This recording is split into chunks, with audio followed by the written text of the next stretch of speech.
Hello and welcome to the Aspire Real Estate Show. Today, I am thrilled to introduce an exceptional individual into the real estate industry, someone whose dedication and commitment have significantly impacted our community and the profession at large. Sheila Henry has over 30 years of experience in real estate and has quickly risen through the ranks. She became a director in organized real estate in 2009, serving as director, vice president, and president over the years. Sheila's contributions extend to the New Brunswick Real Estate Association and the St. John Real Estate Board, where she served as president and past president for both organizations. Currently, she serves on the Standards Forums Committee. Her leadership and expertise have been instrumental in shaping policies and practices that benefit all realtors. As manager and broker of Exit Realty Specialists for the past 9 years, Sheila's commitment to the profession is evident. She has received the Realtor Award by RWT in 1996 for her unwavering dedication and the Realtor Care Award from the St. John Real Estate Board. Sheila's influence extends beyond her professional achievements. She has been a devoted volunteer serving door to door for the Heart and Stroke and the Canadian Cancer Society and mentoring the next generation of real estate professionals. Sheila's accomplishments at the board and association levels are commendable, including media relations courses and radio interviews addressing real estate related concerns. Her influence on the real estate industry as a whole is profound, consistently recognized as a leader in both the profession and at our brokerage. She teaches standardized forms, ethics, and helps guide realtors towards excellence. I'm proud to introduce Sheila Henry, whose outstanding contributions have also been recognized with the prestigious Dave Hawkins Award. This accolade is a testament to her decades of dedication, leadership, and service. Please welcome Sheila Henry to the show. Hey, Sheila. Hi, Rob. Thank you so much for being here. Appreciate it. Hey, I'm glad to be part of it and, being this exciting adventure, I guess. First time. We're going to have some fun here today. If you can have Yay. fun, what can you do, right? So I'm going to hop right into my first question. One of the questions I have for you is you're very, very passionate about something very specific, which is the realtor trademark. And I feel like in my career, I don't know if you just really like spell checking or not, or if you're passionate about it, but realtor with a capital, all caps, and a registered trademark. I know it's the trademark you're very, very passionate about and the importance about it. And I was just wondering if you could just talk a little bit about that. Sure. That's a good way to start, I guess, because that's very true.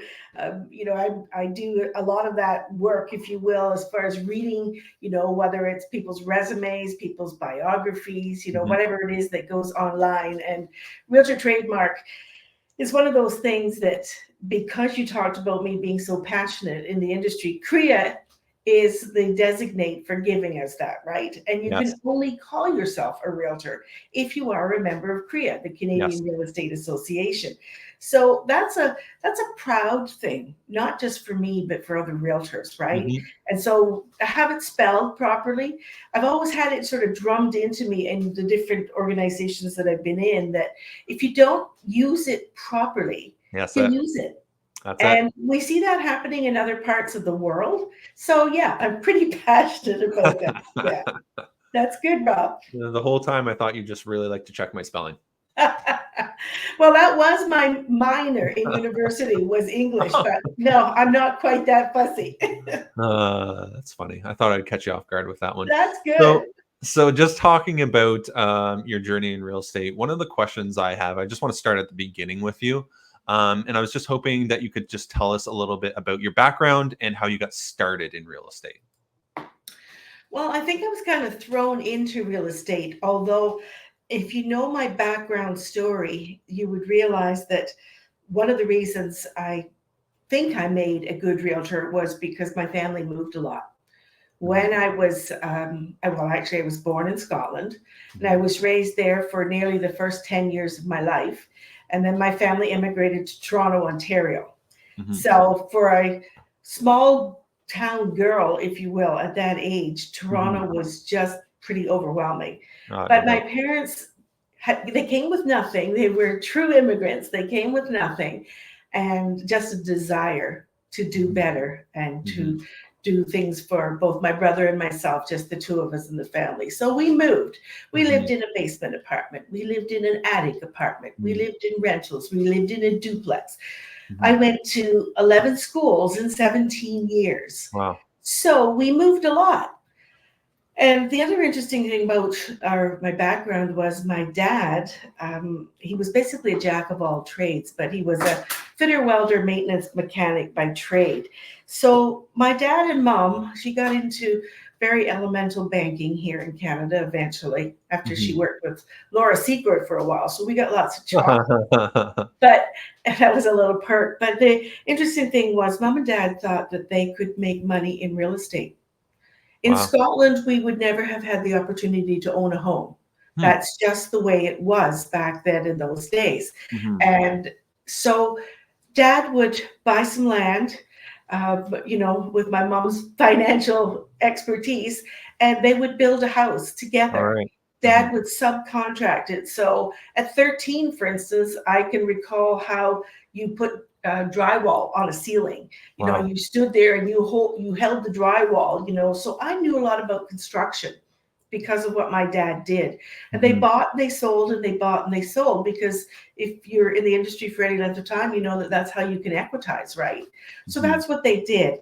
So my dad didn't like realtors, though. I won't tell you what he used to call realtors, because he would do a lot of the stuff himself as Right. far as the buying and the selling. But in 1989, my family, my husband and my two children, we moved here to New Brunswick. So Mhm. I had to give up the job that I had in Ontario and come up with a job. And my husband said to me, there was an ad in the paper, and it was to do a 6 weeks course at Kennebecasis Valley High School here, in Okay. Quispamsis, to Mhm. become a realtor. And my Mhm. husband said, you should do that. Mhm. There's nobody better suited to being a realtor than you, Right. because you know about construction, you know about houses, you know about moving, you know what it's like. So I got my license Yep. in January of 1990. That's a long, long time ago. And I started in real estate with, I'm going to say, one of the best brokers and one of the best firms that I could ever imagine. They no longer exist, so I'm not Mhm. knocking anybody's head when I say that. Oh, But no. it was intense. It was a small group of realtors who, most of us were new. We had Mhm. one seasoned realtor other than Wow. the broker in the Mhm. whole business. We Anybody who knows Chris Pamsis knows where the Pizza Delight used to be, and we Mhm. had a little location just out behind Pizza Delight that we were all crammed into. And most times when you started in real estate, people said, here's your phone, here's a telephone book, get started. Well, our broker did do that, but he also made us come to Mhm. sales meetings, to house tours, to all those old-fashioned things that were in the industry at the time. And he made us learn. Mhm. Education was premier in that Mhm. office. Mhm. So we grew. We grew into a great little office, and everything kind of just blossomed from there. Mhm. So many different ways I can go with this. So, first question that I have is about Scotland. Like you'd mentioned that in Scotland, it wasn't really an opportunity for your folks to own real estate. Was that because of what I guess what were the reasons behind that? The finances? Was it just It's kind of hard to explain because, of course, I'm in a generation now that, well, actually, I'll kind of put it in as simple terms as I can. I love to talk, and anybody knows Sheila's story is never short. However, my husband and I are the same age. He Mhm. raised in Canada, me Mhm. raised in Scotland. Mhm. There was a class system, if I Right. can call it that, in Yep. those Yep. days, So we mean that. wherein you basically, the wordage is, you didn't rise above your station. Right. Like my mom, for instance, was the youngest of six, and she was brilliant in school. My Mhm. dad he was a ruffian, but he was also brilliant in school. And they Mhm. saw a future, and they saw a future that didn't exist at that time. You Mhm. lived in a rental council home, and part of that was your income was Okay. only sufficient to do that. We didn't have a car, we didn't have a fridge, we didn't have a phone. Everything was the old style. And Right. Great Britain at that time took a long time to get out of history, if you Mhm. will, Of where, course. if when we look at my husband in Canada at the same time, that his parents had a home by the time he was 2 years old, and his father was in a business that grew and grew because there was opportunity. But in Britain at that time, especially in my small town, was about 25,000 people in the town that I grew up in. So that system just didn't allow Mhm. for the average Joe to get anywhere. Mhm. So that was the background. And my parents said, we don't want our kids to have that same lack of opportunity. So Right. Canada, well, it was either Canada or Australia. My mother was really glad we chose Canada, apparently because it's closer to Scotland than Australia would have been. But that was why, Mhm. because my parents saw a future. They Mhm. had a vision. They had a vision. And it's interesting because that's what we do have in real estate too. You have Yeah. vision. Yeah. And you have to, Yeah. right? Yeah. So it all melded in together into that pot. So I kind of thought that that may be the reasons, and I was just, you know, asking that question because right now, especially in Canada, but especially on the East Coast, we're seeing lots of immigrants as well. Do you feel like those experiences growing up, do you find it relatable to them coming to Canada, coming to New Brunswick, coming to these places to, for opportunities? Do you find that you can relate to them at all in any way, or? That's a really good question, Rob, and thank you for asking it because you mentioned that I manage an office, and Mhm. I manage an office with an awful lot of cultural diversity right now, Mhm. and I find in that aspect when I'm talking to these folks from different places, there is an affinity. There really is there's a connection because our homeland is somewhere else. Yeah. Wherever you're born is always your homeland. That, Canada is my adopted country,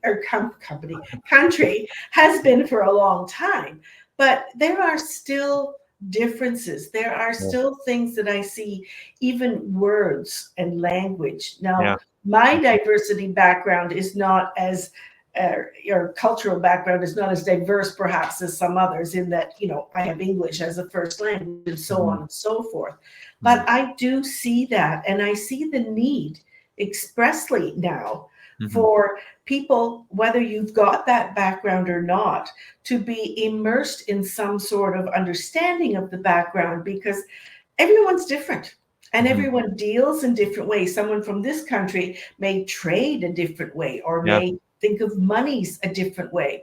And Mhm. you have to have that vision in your head as Mhm. a realtor, I believe, today, more so than ever. Mhm. Yeah, it's a good one. Um, Speaking from before you were a realtor, is there any education that you had prior to being a realtor or any of the jobs that you did that you thought really benefited you coming into the industry or really set the groundwork or the backbone of becoming a realtor?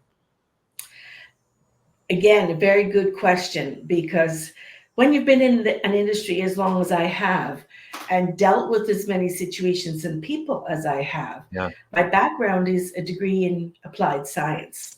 And Mhm. you think, how on earth does a degree in applied science apply to real estate? Well, to just give you a quick rundown of that, I could have diversified with that degree into 5 areas. I could have gone Yeah. into social work, Mhm. correctional work, Mhm. teaching, like in the education field, Mhm. landscape and architecture, or Mhm. nutrition. Oh, wow. Those were the 5 different areas that Mhm. you could choose. So I've often said, what is a realtor? If you were to give a definition, could they be a social worker? Mhm. Could they be somebody that advises in landscaping, in architecture, in building? Could they be someone that you look at and say, hey, do they have skills? We hope not the correctional Yeah, officer, but again, that's more of a broker's job, there correctional you officer. go. But when you actually think about when I think about my degree now, what I learned there, like psychology, the behavior of Mm. people, Oh, absolutely. all that kind of stuff has a Mhm. huge bearing now, Mhm. um, which was prior to my real estate. And then, of course, as I said with my dad, learning Mhm. how to build a house, I'm telling you, there's nothing like Mm. hard work and having a Oh, yeah. taskmaster like my dad to say that nail went in wrong, take that nail back out and do Yeah. it correctly, Right. Yeah. because it gave me some bare bones about what to look for. And it gave me a huge interest when I got into the industry itself, long before we had inspectors. Long before that, it gave me a huge background to, I could look at something and say, well, something's a little crooked here. Like, hey, we need to investigate this. Like, we need to Mhm. look a little deeper. And great experience. Mhm.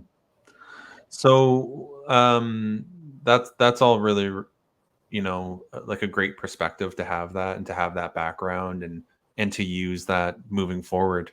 Um, you know, if there's any realtors watching this, one thing that we know is that real estate is really, really easy. And, it's just like it is on TV, on HGTV, and we wear a lot of pantsuits and everything happens perfectly. And we're just like laying across granite countertops all the time. So for you, was it always easy? Like when you got into the business, were you just successful right away? How did that work? I love your I love your definition, because I think you're just trying to pull out some other facets of this business. No, it wasn't easy. And I'll tell you why. We, when I started in the industry, had just newly moved to New Brunswick. Okay. So the only people I knew in New Brunswick was one couple. Wow. One couple. Hmm. Beyond that, I knew no one. In fact, I thought, why am I going into real estate? Here they are in the courses talking about you need a sphere of influence. You Yeah. need to have this. I'm thinking, a sphere of influence? Well, who am Yeah. I going to have? Like, Yeah. there's my husband. Geez, should I tell my neighbors I've become a realtor? And we came to a brand new neighborhood, and so I wasn't here long. I think I was only here 3 months before I went and did the course and passed the exam.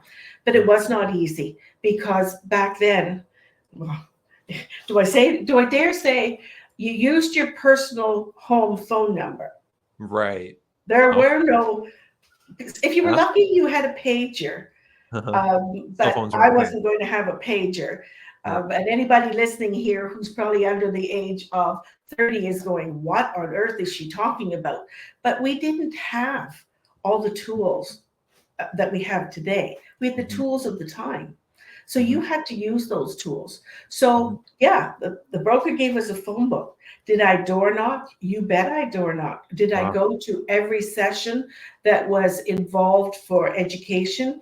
And the RWT, the Realty World Today, that franchise was only 900 realtors strong in Canada, but Wow. they were very strong Yeah. in Atlantic Canada. Right. And so if there was a sales rally, you bet I went, because Yeah. I wanted to know what experienced realtors did. How Yeah. on earth did they get business? I Yeah. started with two other realtors in our office. We made our own newsletter. Now that Wow. was a hoot. That was a real hoot, because honestly, there's an old word too. It was a hoot in that, how do you make your own newsletter? Well, you cut and you paste and you put it all on this neat little thing and you run it through this machine and you get this wonderful newsletter in color, and you mail it out. You mail it out. So I did all that stuff. I did mail out Yeah. programs. We call it Yeah. farming today. Yeah. Did I do geographical farming? You bet I did. I had two kids who were, I guess, 11 and 14. And not so much the 14-year-old, but the 11-year-old, she loved going and putting stuff in people's mailboxes and Right. whatever, because we didn't have the postal code delivery that we do today. So I did all that stuff. And sure, to begin with, I wasn't so successful, if you want to call it in terms of money, but where the success was in learning the Right. trade, in Right. learning the profession, in learning what do I have to do in order to become a realtor who makes money, Yeah. right? Yeah. Who actually is able to make a living at this, because that was my goal. Yeah. That was my determination. And, it's hard. It's really hard when you first start out, even today, because there's fees to pay. There's things that you have to get involved in. Yep. There's a lot of money that you output before any starts to come back in and fills the bank. Mhm. But if you don't do the stuff, and if you don't have good educators to lead you into how to do the stuff, Mhm. then you're not going to be successful. So Mhm. that's what I did. I Mhm. listened, I learned, and sure, I didn't like it. Oh my gosh, I can think of different times where that Pizza Delight place that I talked to you about was, we had our own little offices, but the walls didn't go all the way to the ceilings. Right. And there's two realtors, one of whom is still in the industry today, one not, has retired. They heard me crying one day. Hmm. They literally heard me crying one day and knock, knock, knock on the wall, on the door. What's the matter, Sheila? Well, this guy just said no. And it was like, what do you mean he just said no? Well, he built me all up for the appointment and I was going to go for the listing and he's just told me no. Yeah. And I Yeah. broke down because it was like, oh my word. Well, guess what? It's called the Q-tip principle, Sheila. Quit taking it personally. Yeah. Dry your tears, pick up your socks, and keep on at it. All about And the that's what I recovery did. time. Yeah.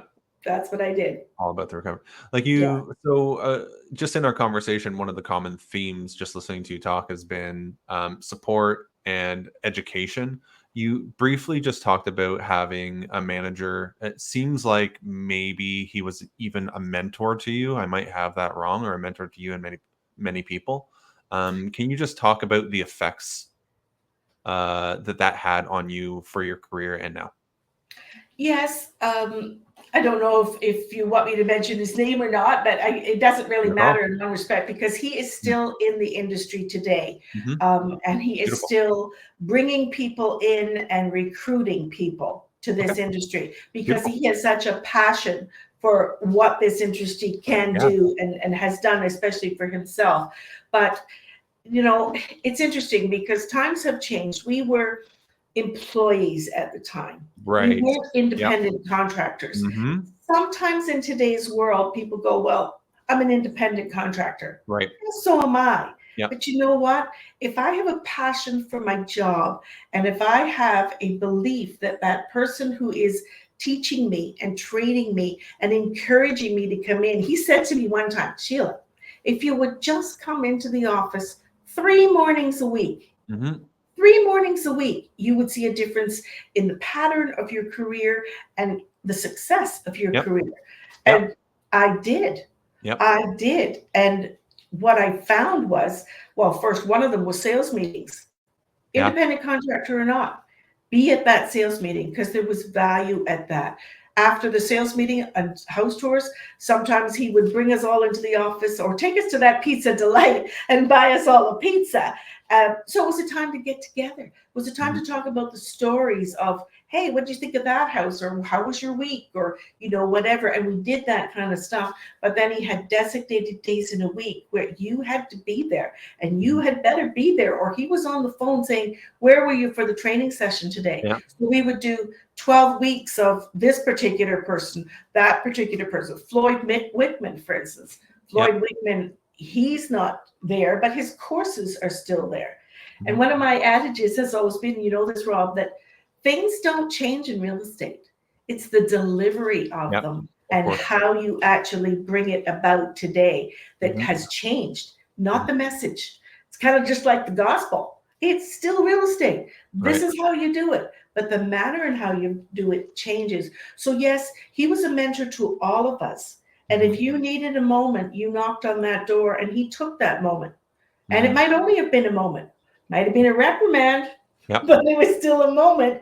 And you did what you did because you wanted internally to become a better realtor.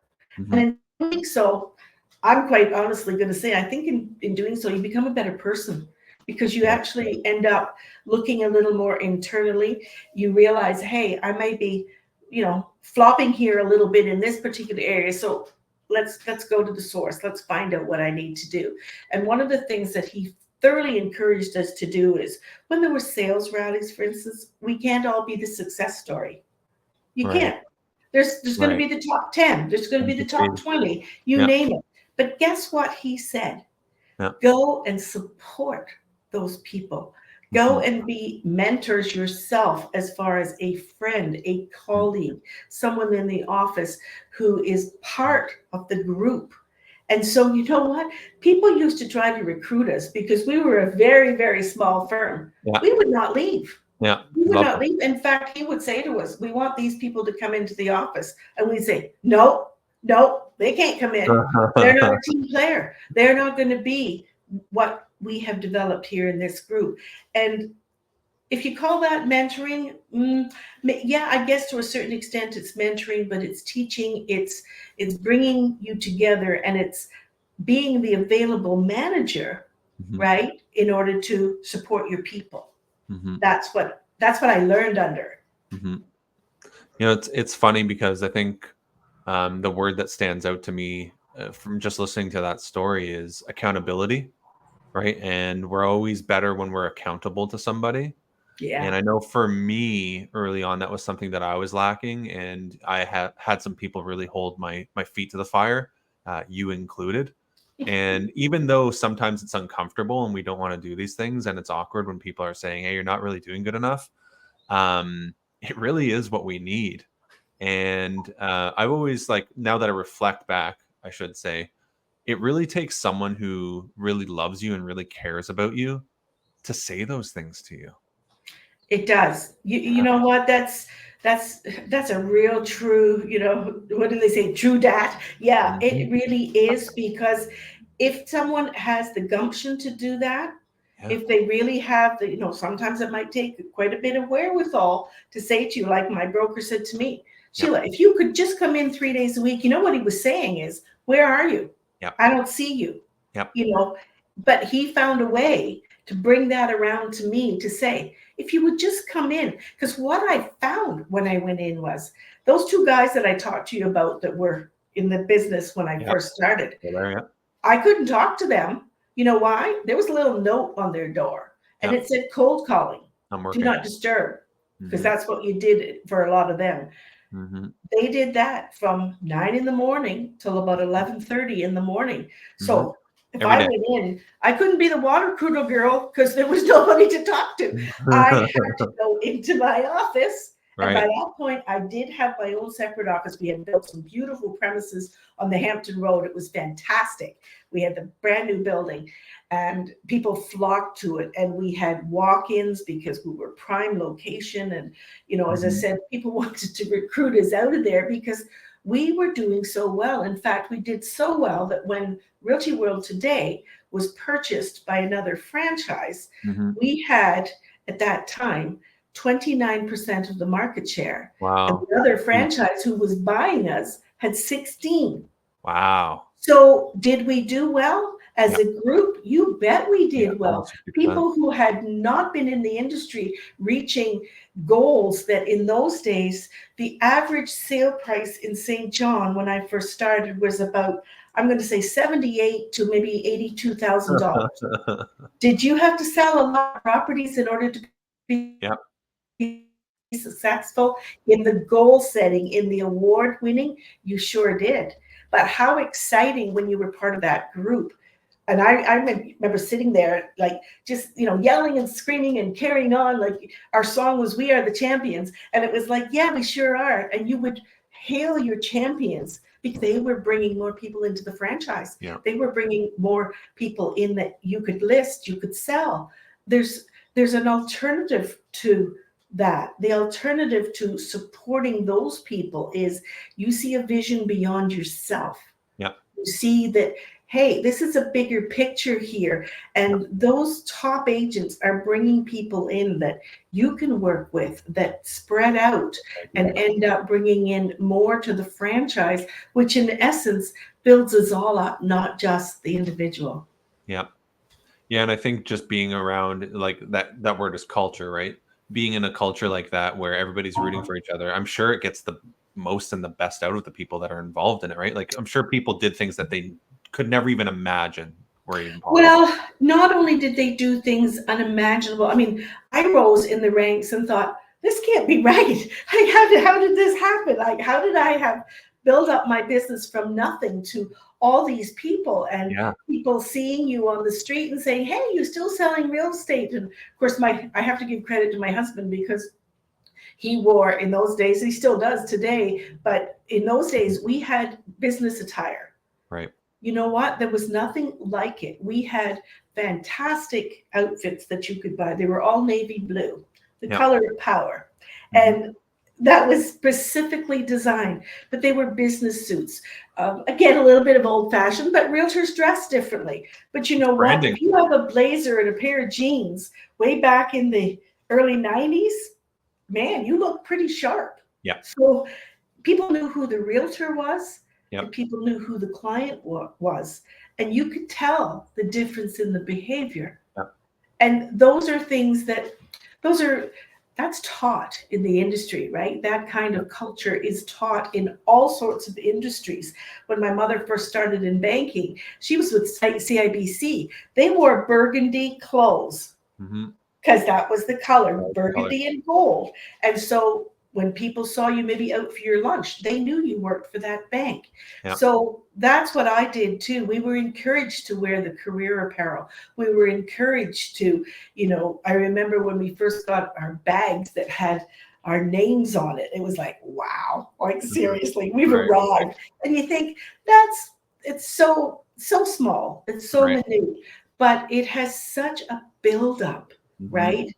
That when people see you, I went shopping the other day just for a quick run into Costco, and out came a client, screams Sheila Henry across the parking lot. Of course, all the heads turn, right? But then I go in and there was somebody else in there that, hey, Sheila, you still this, you still that. And Yep. that's how you get recognized, is by being out in your community, by doing the things in your industry, by keeping contact. What is our founder says, 12 times a year, you should contact people. Yeah. There's got to be a touch. And I learned all those things as my basics. Yeah. So when you learn those things as your basics in your first 5 to 10 years of your industry, your career, Yep. you're not going to forget them, and you hone those skills. Yeah. And that makes success. It's funny because you're talking about branding, right? And I think the change in the dynamic of being an employee from when you first started to being an entrepreneur now has had a lot of really great things, but at the same time, there's been some negative effects with that as well. And one of the ones that I see is that, everyone's trying to be an individual, and people just truly don't understand the power of being branded to a company. And, you'd mentioned CIBC and you'd mentioned Realty World. When you wear those colors and people see that branding, it really does mean something, right? It does, Rob. It makes you, and I guess you either have to be part of that or not. I look at it as it makes me part of the collective. Yeah. And being part of the collective, there's a way to stand out in that too. Absolutely. There's all sorts of ways to stand out in that. Like Power. maybe my exits shirt is like, well, I got one of those. I got one of those at convention last year. It's like bright rhinestone sparkly. My bag that I carry my computer in if I'm going to go to somebody's house, it's black and it's silver and it's little rhinestones. Realtor with the trademark. Does it stand out? Sure, it stands out. Yeah. Because we can be different. We can be the individual within the group. And I believe that the way to become a culture is to embrace that, not oppose it. Mm-hmm. And I think we're seeing that industry wide, right? That's why there's so many fractions. That's why there's so many different companies. I mean, that's why we have to have regulators that are bringing us back to ground zero sometimes with that branding, because hey, we stand out so much, nobody even really knows we're a realtor or where we belong. And I don't know if that's such a good thing. I mean, my own personal opinion is it's not. I've always been the color of where I am. And I think that that's the only way that you can embrace who you are and make yourself stand out within that pattern. Yeah. And it doesn't hurt business either, right? Oh, a lot of times we think, oh, I'm not going to get the business, but you actually get more business when you're branded. Well, appropriately. the other thing is, what if my branding brings somebody else into the business that helps somebody else within my own brand? Right. Is that a problem? I don't Right. think that's a problem. I Good. think that's part of the solution is, hey, we can't gather everybody. Not everybody is going to work with us based on personality or culture or, whatever it might be, right?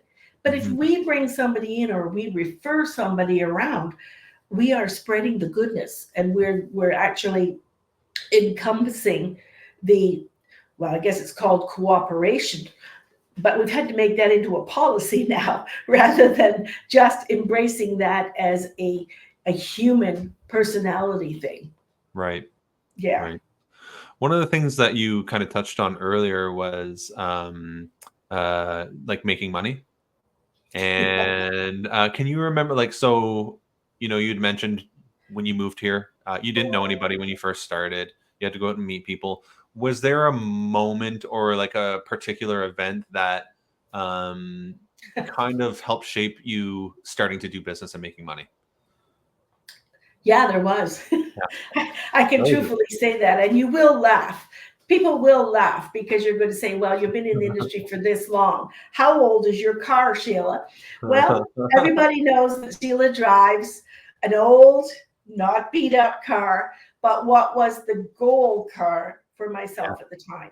Hmm. So my goal at that point in time in my career was, with two kids in university, a Yep. husband at home and Yep. me working. And this industry does take a lot of money out of the pool when you don't fill that back up again, Definitely. Yeah. because it doesn't always happen on a monthly basis, right? So you have to budget. The backing the bus up, the one thing that again that first industry taught me was set goals, make those goals, and try to reach them Yeah. every year. If you Hmm. don't do that in the November or the December of a year, your next year, especially the beginning of the year, is going to be like this. Aimless. Yeah. So there was a couple of things. One, I went to, and I can only remember his first name. I so wish I could remember his second name. It was a huge speaker at a Toronto convention, and you got all these buttons and things of that nature. And one of them was, it was a button that you could put on your car in the days that we picked people up, and it Right. said, "Buy from me or get out of my car." That was the one. So it was kind of a naughty thing, but again, it stood out. It said something. Right. Right. Right. Right. And Right. what he said was, find your niche, find what you like to do. Well, one of the things I liked to do when I was door knocking was for sale by owners. There were all sorts of them at that Okay. time, all Yep. sorts. How hard is it to pull up at the front of somebody's lawn that says for sale by owner and get out? It is hard. Oh Believe yeah. me, it Yeah. is hard. Hardest part. The hardest part is getting out. That's right. Yeah. So what this fella said was, you got to find a way to make it easier. So I thought, Mhm. well, what can I do? How can I make this easier? And so he said, well, find something that, really gives you fire, gives you Yep. brimstone, whatever it is that you You need. want it. Well, in my case, it was bringing down the visor of my car, and there was a picture of a castle in Scotland. I don't Okay. know what castle it was, no Okay. idea. But my Yeah. whole idea was, I've got to get back on my own with my, not me personally, but my Yep. family, Hmm. with my money, what I Yep. considered my money, what I Beautiful. earned, back to that castle in Scotland. Well, I did. So that was Oh goal wow. number one, because I was able to do that. Goal number two was this car. And so I did get the car, and I had the car for quite some time. And I kept saying, this is crazy. Like, I want this. I've got to pay for this. How am I going to do that? And my husband said, I'll tell you how you're going to do it. You're going to set up, after all these years of him harping and harping and harping, you're going to set up a business account. He was a Yep. commercial banker. Did he Yep. know about banking? Oh, yeah, A he little knew bit. about banking. Yep. And he said, you're going to set up a business account. So I set up a business account, and I paid for that car myself. Now, Beautiful. that might sound ridiculous because, after all, how hard is it to pay for a car? But I didn't take it out on loan. I bought that car Yep. myself Yep. because I said, my goal is the earnings that I make in this business are going to go in here and be used for the betterment of this business. If there's more left over, yeah, part of my goal was my family, don't get me wrong, because part of my family goal was I shall do this for them, I shall do that for them.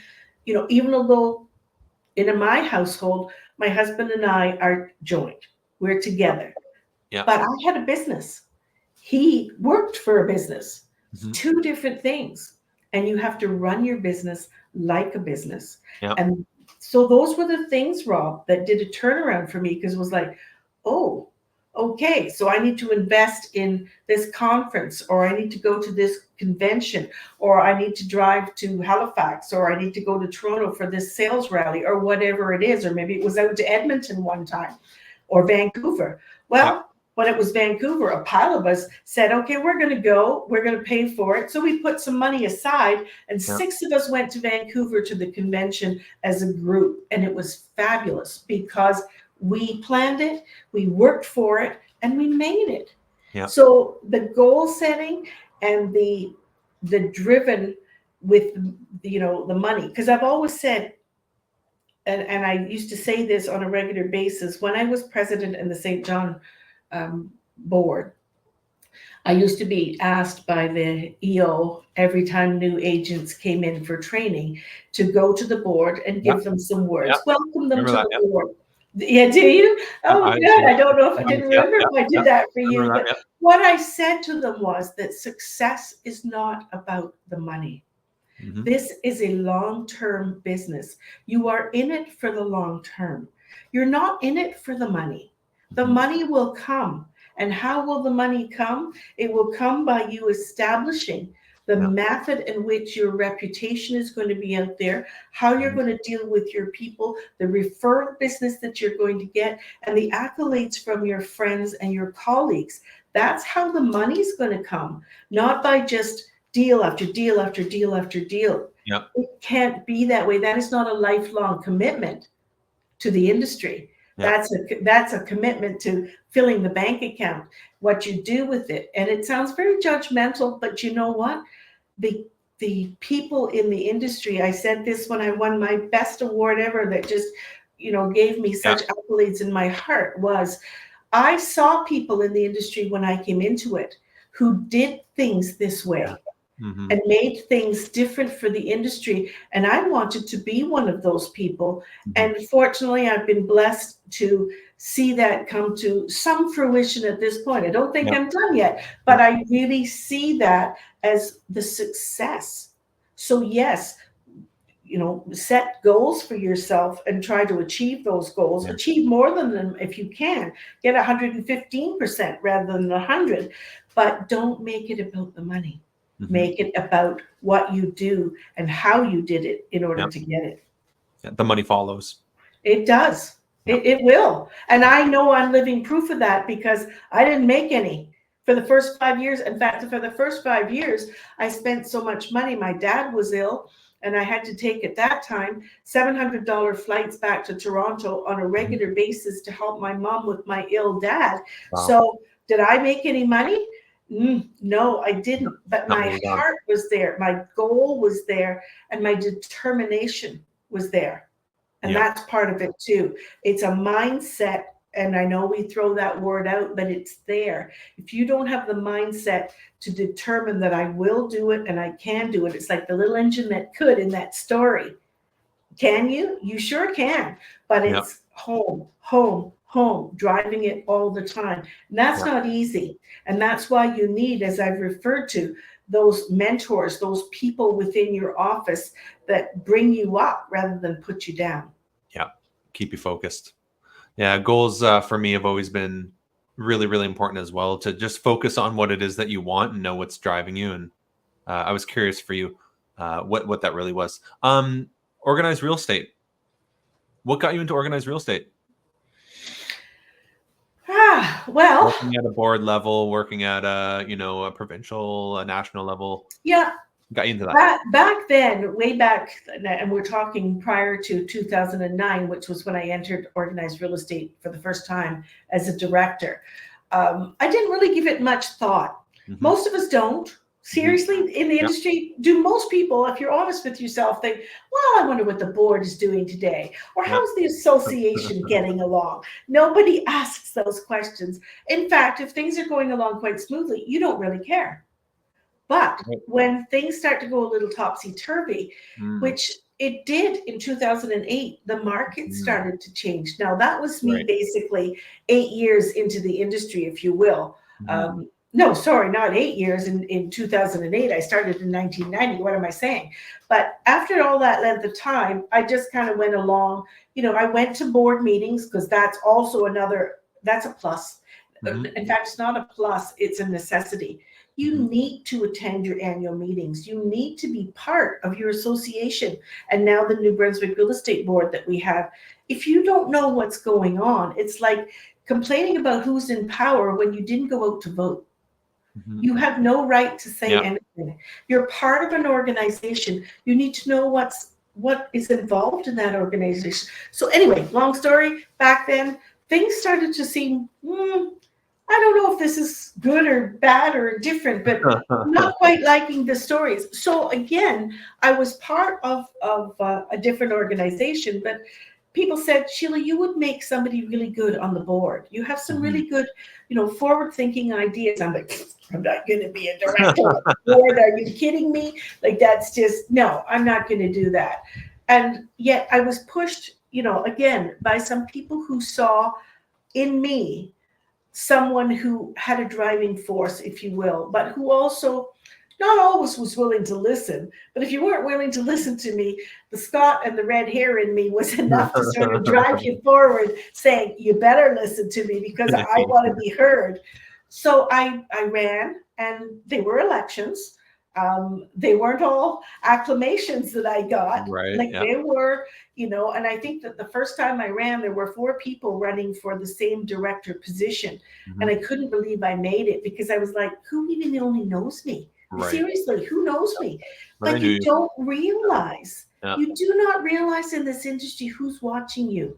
You Yeah. don't realize people who are seeing a progression or who are seeing, it's not a rising star because I'm certainly not a rising star, but someone who can make a difference. Yeah. And we can do that multifaceted, not just in the industry. Part of it is in your community.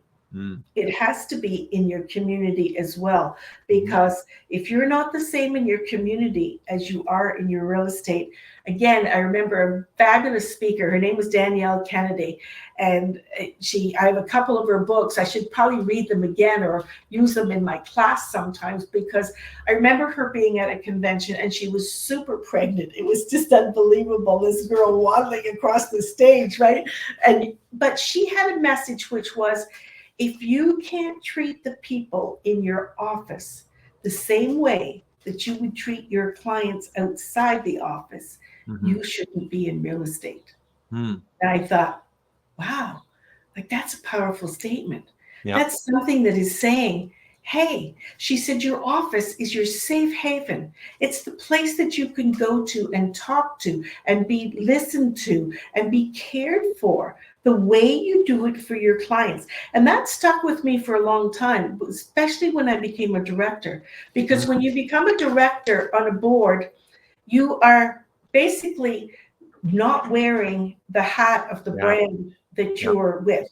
You are wearing the hat of those people that you are representing as a group, as a whole. That's governance. And governance Right. is a hard thing to learn. It took me years to get an idea of governance. And I think that has great apropos, Rob, to today, because we're moving into an era here in New Brunswick where governance is going to be a huge thing. Right. Who are Yeah. going to be our new electorates coming for the new one MLS board? How are we going to change our legislation to make it work and fit with the manner in which we do real estate today? So those things, there's my visionary coming out, because I didn't think I could make as much difference as I did. But now that I look back, I realize I did. I didn't do it singularly. I did it as a whole. I Mhm. did it as a collective with the other group of people that represented not only St. John in the original presidency, but then provincially. And when I got to that provincial level, I had also got to attend national level and Right. national things. And probably the highlight of one of the things I did was going to an NAR convention, a National Okay. Association of Realtors convention. So then you're part of something bigger again. Right. And I got to go to an Nature. Inman presentation in New York, which was like, it was talking back then about AI and Right. all these things that are happening now. And I'm sitting in my chair going, what? Yeah. What? Like I Yeah. had a carry-on bag phone. Are you kidding me, people? Seriously, from a bag phone to this? Like you really, and I'm not saying I embrace all that because I Mhm. am a different generation, and sometimes it takes a lot for us as old gals to bring in the new. But you need to embrace those changes, realizing, as I said way back, it doesn't change real estate. Mhm. It doesn't change the heart or the basic premises of what we do, just how we do it. So getting into organized real estate um, I have pushed, and I'm happy to say that some of the people who are in organized real estate today and who have been through real estate that way wasn't for them, but they were due to encouragement from myself, from the Mhm. potential that you see in people. Mhm. Because if you see potential in one of your fellow colleagues, I think you're doing a disservice to both them and yourself if you don't at least acknowledge that you see that potential and Mhm. encourage. It's their choice to make. Right. But when you make that choice, I do know there's a few of them that have been happy to have had that and Yep. to experience that. Because moving forward, this year especially, big, big changes in our industry, right? Yep. Big No, absolutely. changes in our organization. And if we don't have people with the passion and the vision, how's it going to go? Yeah. Can't do it the same way. It Yeah, sounds to me, just listening to you, that organized real estate really helped you with your perspective on the industry as a whole. very much so. I would say, looking back, had I not done what I did in 2009, and believe me, in 2009 was one of the cruxes of my career. A Right. business that I was working with fell apart, Oh, geez. Yeah. and the felt like the bottom had fallen out. Mhm. The industry itself did not know what to do with the Mhm. situation. The Yep. people involved, and there were many of us, were in a dire monetary situation. Mhm. And without the direction, the support, and the ability for me to be able to feed back Yeah. to our provincial and our local, board and association, I would not probably be in the industry for one thing, which when I look at back now, I'm like, no more rewarding career could I have had because there's freedom, there's power, there's power to be used in a good way, there's opportunity, sure there's money, but that's kind of way down there on that scale Yep. because all those other things Yep. bring you so much more, Absolutely. right? It actually completes the part of you that you feel, hey, I didn't have it before. How many times have you talked to somebody who's been in this industry or that industry, and what do they say? There's people in our office, I won't name their names, but I think of one gal who said, I wished I'd started this like many, many years ago. Absolutely. Why? Yeah. Why? Because the value that you bring to the table and the satisfaction that you have doing something that you actually love, that brings out the best of you, you couldn't ask for more. Yep. Beautifully said. I completely agree with you. There's more than the money. There's more than the accolades. It's the feeling that you get from helping people and making things better. So you are a mother and a grandmother. One of the questions that I have for you is, how do you set aside time to spend time with your family, or how have you done that even through the years in your career? Oh So my tell goodness. The worst case scenario I can tell you about that through the years is I had to own a white Dodge Caravan. Oh me. my word. I hated that vehicle, but I bought it because in the industry, well, sometimes you could help people out with a few moves. There Yep. was that, right? Yep. But I also had kids in university at that particular time when, when they were at home at high school, not a problem, right? Because my kids were 11 and 14 when I started in this industry. Right. And, my daughter helped me with the industry. When I was making those newsletters, she was a great little typist. We did have a computer at home and she was a great little typist. So I'd give her the rough copy and she'd type away and she'd do deliveries and whatnot.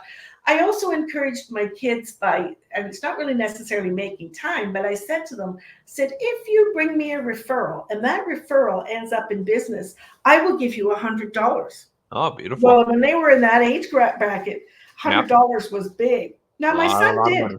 My son did. He did bring me one referral. My daughter brought me two teachers. And it was really, really interesting because two of those teachers at KV High School were also were also teaching the daughter of a competitive realtor friend of mine in a different brand.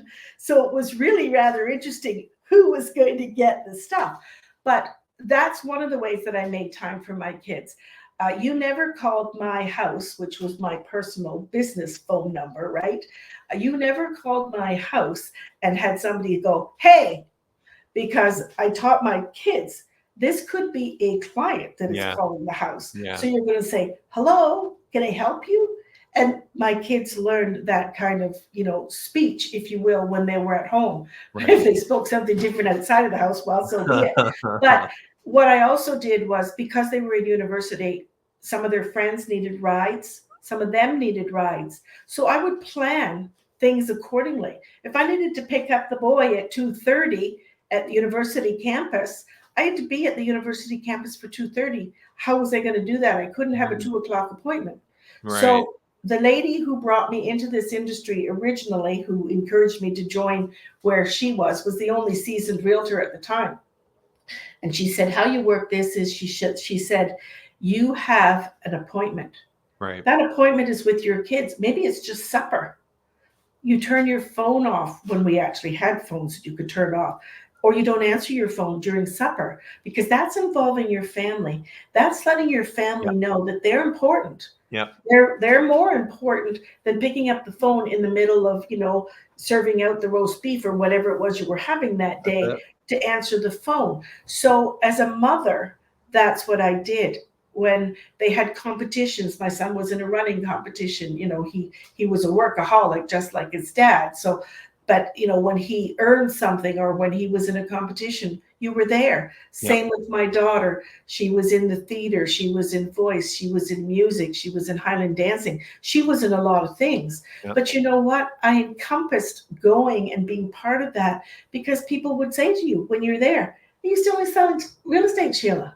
Do you realize how much referral business came out of that without me even asking?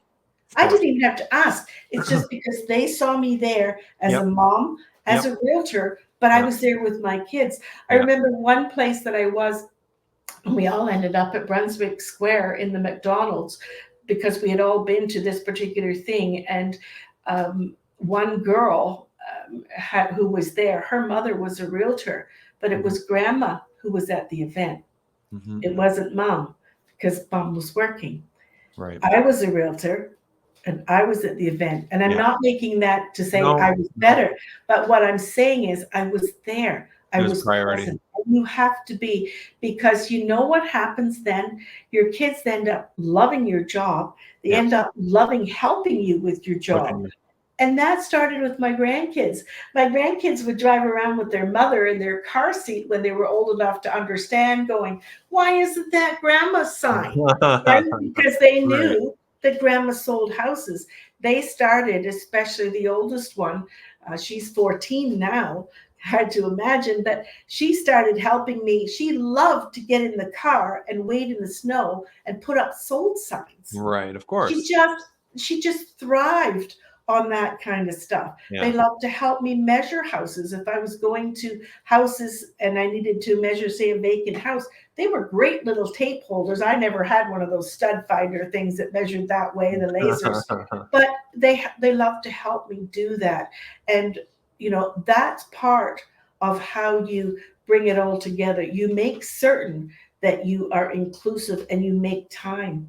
And I know Yeah. you're a great proponent of that yourself, Rob, to put it in your daytime. I have a phone and I Mhm. also have a day timer, Yeah. and everything is blocked out in that. And if it's family time, that's sacrosanct. Yeah. Seriously, Absolutely.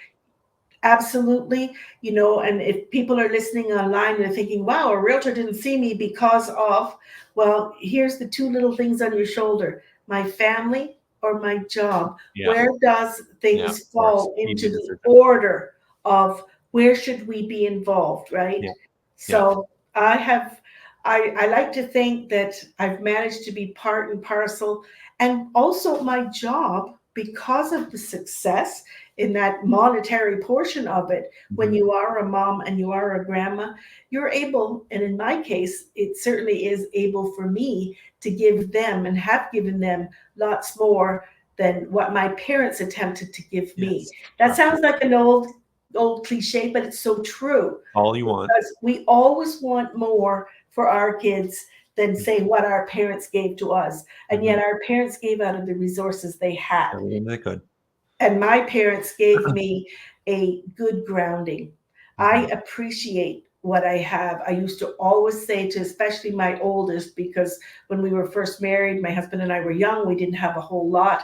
And I always said to them, remember where your roots, remember where you came from. Because if you remember nothing but that in life, it grounds you. Mhm. It grounds you. It gives you determination. It gives you desire, but it also gives you gratefulness. And you Mhm. have to be grateful. Mhm. Yeah. Beautiful. Yeah. Just make the kids, make the family a part of it, and that's one of the benefits of what we really do is bringing them into it, and yeah, making them feel like they're part of our success, right? Yeah, for sure. Absolutely. Yeah. What advice would you give to a new agent getting started, or an experienced agent? It doesn't necessarily need to be a new agent, but an agent just looking to rejuvenate their business. What advice? Well, I would say that the only true advice I could give is that you have to bring yourself back to ground zero. Hmm. Bring yourself back to the basics. If you're a seasoned realtor, maybe you've gone a little left, maybe you've got a little right, like maybe you just haven't concentrated enough on what you actually know. Maybe you're torn in tangents by, oh, I don't know, is it a company that gives you a better split, or is it a tool that you think would make life easier for Yeah. yourself? No, bring yourself back to what you love, what you know you do best, and what you did best at. There Mhm. are agents out there that, there's one in my mind that sticks out, and she's an open house hero. No Mhm. one could do an open house like her, and Yep. her passion was open houses. She Yep. did as many as she possibly could. Yep. If that's your passion, my advice would be do open houses. Yeah. Don't start doing door knocking. Don't start doing all these things All that these different things. Yeah. take you away from, they're a tangent. They're leading you down a different fork and Yeah. you're not concentrating. But if I could give advice to new people, my one, well, it's two words: show up. Hmm. Show Talk up. about that. Yeah. Talk about In that a little other more. words, what I mean by that is you've signed up to be a realtor. Mhm. Where are you? Mhm. If there's things that are being given to you free, gratis, whether it's training, whether it's a barbecue, whether it's a sales Yeah. rally, now Yeah. that's not free. But what happens if you show up? I could give you on just right now the names just in the last couple of years of realtors that I know that have been brought in that have shown up. Yeah. And is the success happening? Yes. And part of that is, as I said earlier, you have to invest money in Yeah. this business. Yeah. You have to come in. Lots of times, the brokers, the managers, the recruiters, they don't tell you. In my day, they told you be prepared for 7 to 9 months of no pays, no monies. Wow. Do I know? Yeah. Do you have enough money to support yourself for 7 to 9 months? And a lot of people would go, well, how much money do I have to spend? This much. Yep. If you're going to go to university, if you're going to go, I don't know, to college, if you're going to invest in some sort of master's program or anything education wise, do you have to Absolutely. spend money? Yep. Of course, you have to spend money. If I Yeah. go away to university, do I have to live in a residence? Where am I going to get that money? Yeah. You can still, and it's not ideal because you should make your career that my advice is it needs to be full time. You need to concentrate. You are selling and negotiating the Yeah. biggest purchase, and we hear this a lot. It's so cliche, but it's true. It's very It's true. true. This is the Hmm. biggest purchase that someone will ever make. If Hmm. I'm not 100% in, how can I 100% give?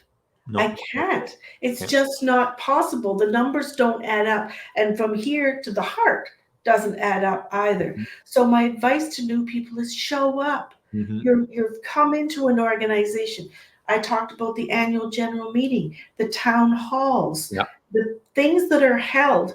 You need to know what is happening in your situation for your own associations, but you also need to know your office. You need to meet people. Hmm. We have meetings at the office, and you can connect with other people who might be like-minded with you, Yeah. or you show up to learn.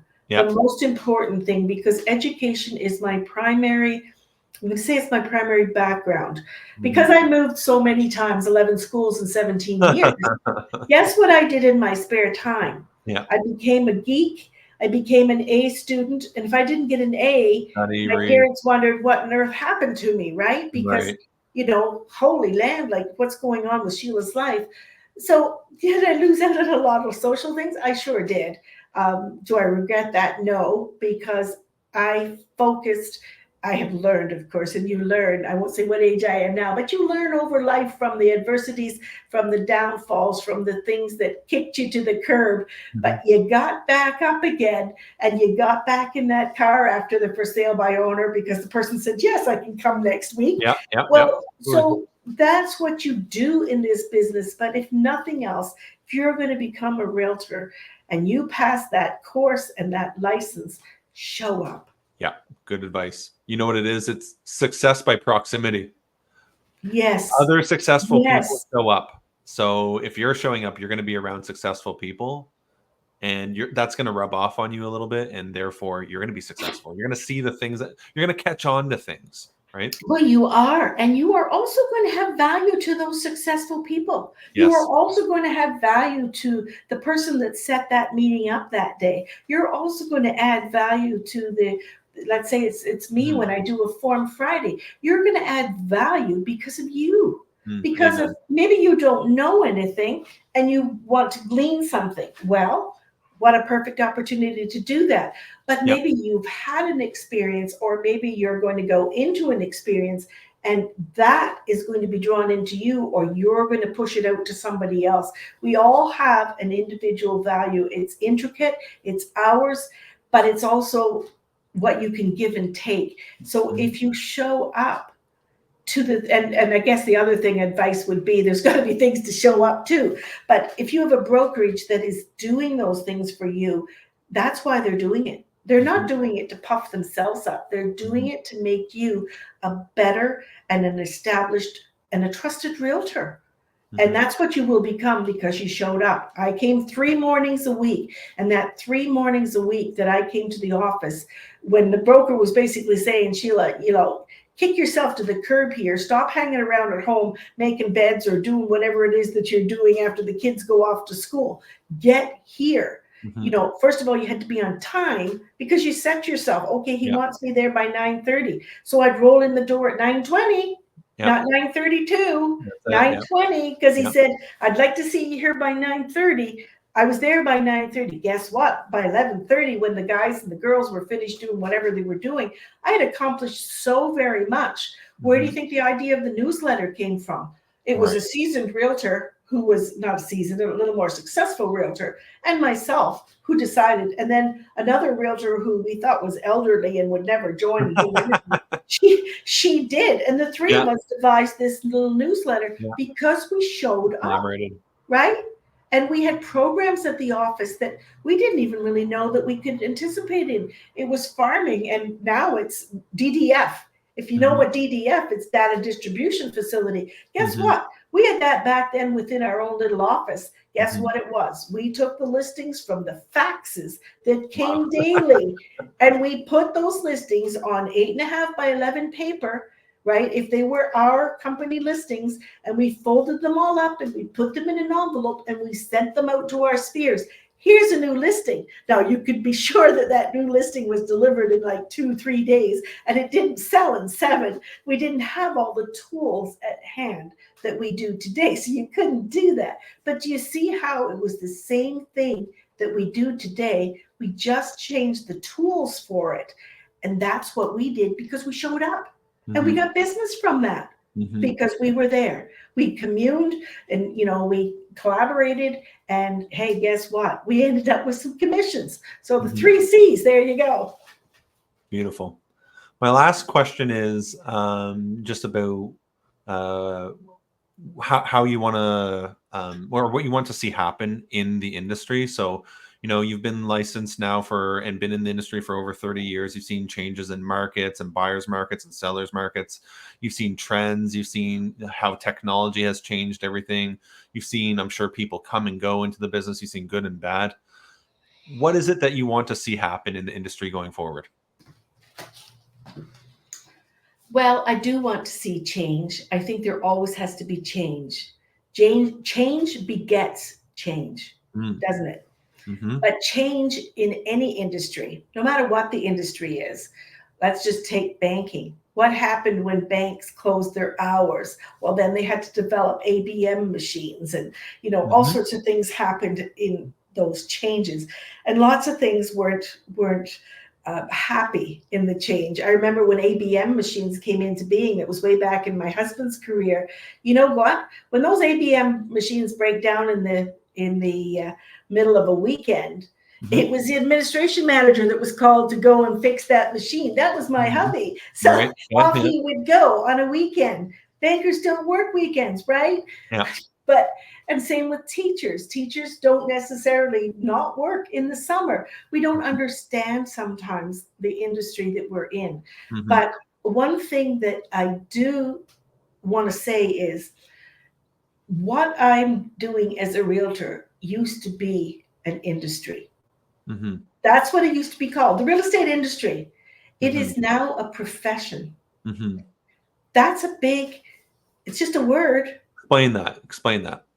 Well, an industry was just how things function. You Right. came in, you made money, you did contracts, and you left. And there were no rules, sort of no real Right. You're regulations, just a nothing cog really in the that wheel. set Wheel in the the cog. pattern for it, right? Mm-hmm. Now we are a profession. Mm-hmm. We are looking at this as this is your career. Mm-hmm. This is a full time thing. Mm-hmm. Should we be recruiting people who are going to university? Of Mm-hmm. course we should. Absolutely. My gosh, you could go through university and learn real estate and take those university things and put it into. Now you don't have to have a university degree to be a realtor, but I look at it, university and colleges, what they do is they teach you to learn. They teach you to understand. They teach you to look at vision, right? To look at the world in a different way, perhaps, than your high school did.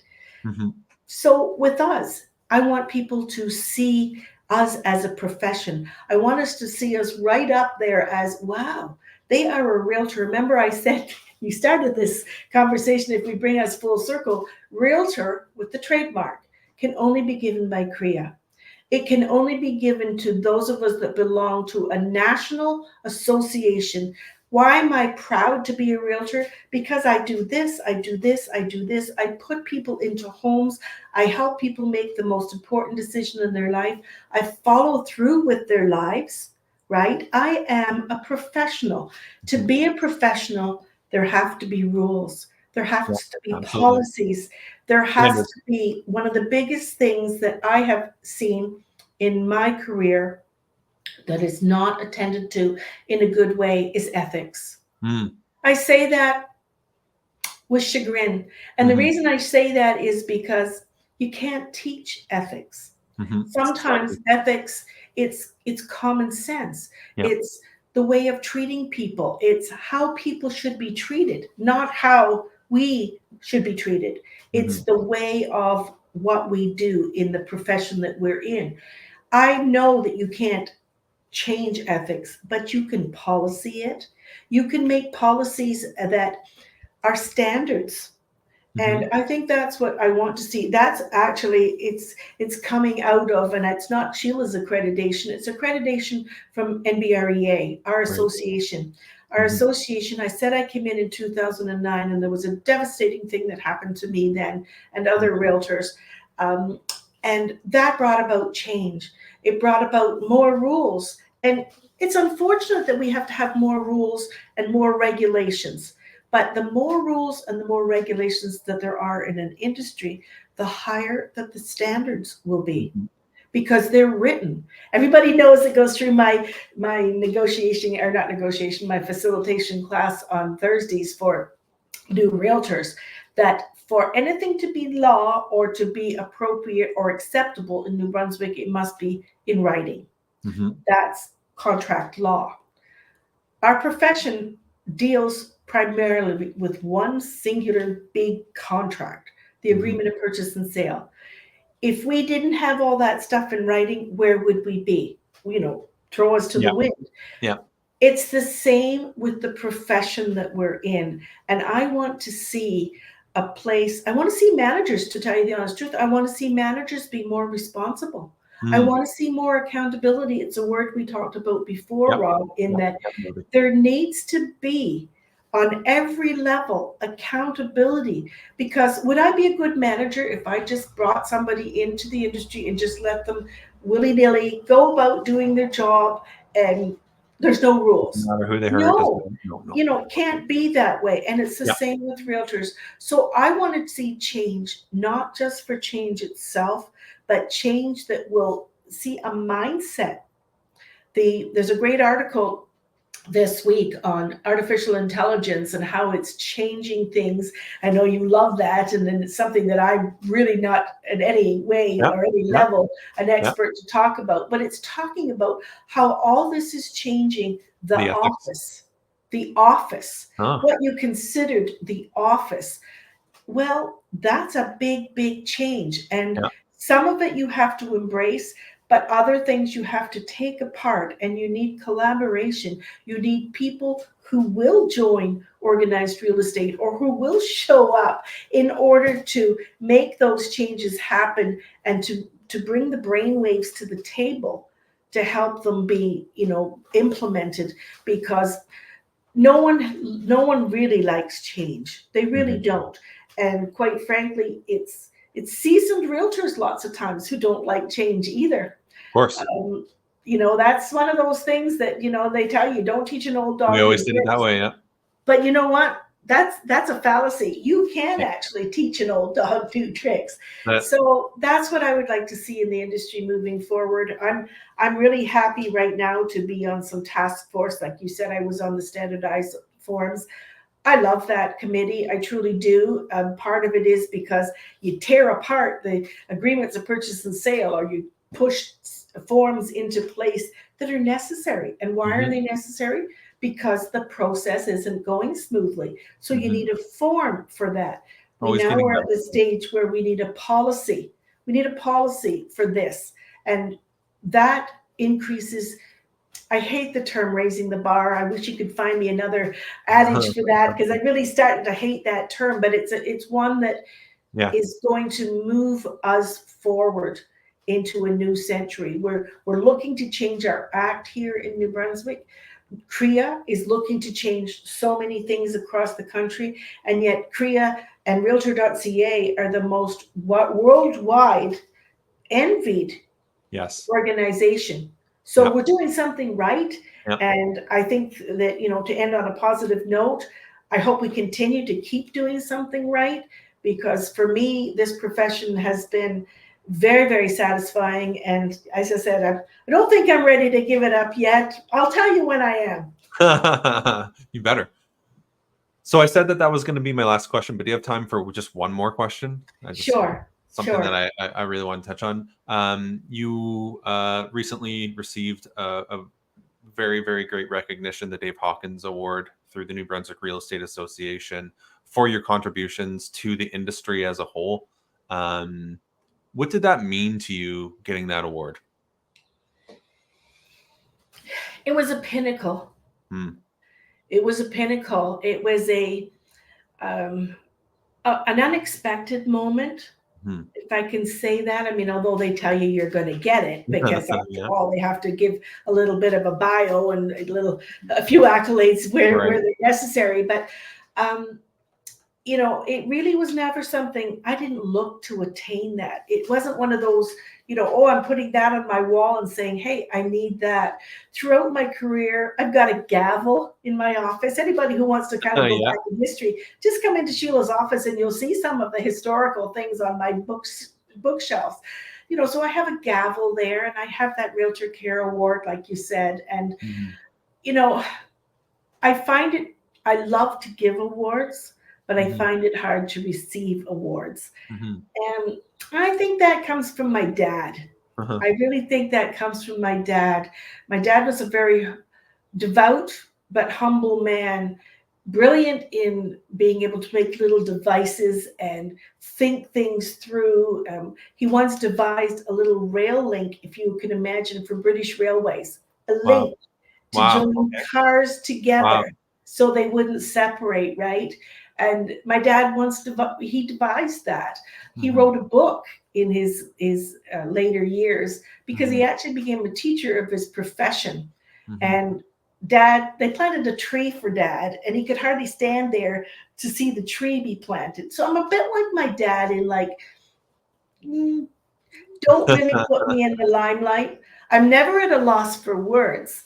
So anybody who knows me when I gave that speech knows that a lot of that I ad-libbed Yeah. simply because the words come to me. Stuff just flows out of me. That comes from my dad too, Yeah. because he could tell a story like no one else. But that award, I look at it and I still, it's in my office and I look at it every time I'm in there and I still think, how did I get that? Like, what did I do to get that award? Like, it just, it means so much to me. But I guess I just put it into words for myself in that, well, Sheila, you did what you set out to do. Hmm. You know, this is the visual, if you will, of what you saw in your head, not expecting that you would get anything for it. And that's Hmm. called grace. That's called grace. So that's one of my one words, Yep. right? And my word for this year, if you're into the one word programming in any respect, is transformation. Mm. And that's hard too, Mm. because when you put a word in your head, and that's why I say grace, because grace is something that Mm. you get that you didn't deserve. Yep. And how else can you put that as far as an award situation is concerned? It's like, I told you way back in our discussion about we have these awards and we have these situations, but that award was given to me, I'm thinking, because of what I gave. Hmm. And so I got this award not thinking that I would deserve it or that I earned it. And I'm ever so thankful for it because honestly, um, I don't blow that horn, but I look at that award and I think, the story behind it, the people who've received that, many of whom are gone, they've left us already, Hmm. but they left a legacy. Hmm. And I think there's nothing better in life than leaving a legacy. Yep. Beautiful. Yeah. It's a great way to end, and I can brag about you more than you can brag about yourself because I see it from my point of view, just the impact that you've had on the industry, on our brokerage, on people individually, and myself. And I just want to thank you for being a part of the show here today. I want to thank you for, like I said, just changing the industry and always giving us high standards and ethics to rise to. Thank you for being a confidant and a supporter of myself, but just most of all, thank you for being a friend. And I love you. I appreciate you. I respect you. And thank you for being here today. Oh, I appreciate it, Rob. Thank you so much. Appreciate it. You're a Thank good one. You're a you. keeper. Bye.